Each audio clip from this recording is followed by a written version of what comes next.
ازدواج؟ 2 بار. 2 بار. من ازدواج اولمو در سن 19 سالگی ایران اوکی.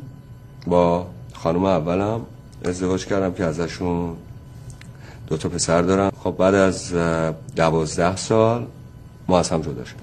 عاشق و معشوق و این برنامه ها بود؟ بله. در آمریکا جدا شدیم دیگه، درسته؟ در آمریکا جدا. ارتباطی، تماسی؟ همیشه در تماسی هستی؟ بله. ازدواج دوم؟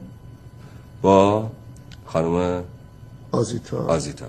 اوکی. که مطمئناً پر سر و صداتر از ازدواج اول بود. 100%. هم تو مطرح‌تر شده بود یا معروف‌تر، هم آزیتا دختر جمیله بود و بسیار پر سر و صدا. بله خیلی هم دختر خوبی بود. خیلی دختر خوب بود. چی شد؟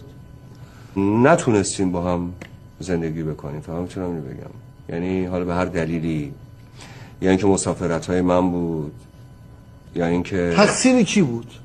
اصلا همش تقصیر من اگه بخوای اینو بشنوی. نه واقعا میخوام از خودت ببینم. نه به خدا همه خوب بودن، هر دوشون خوب بودن، من بد بودم. چند وقت طول کشید این ازدواج دوم؟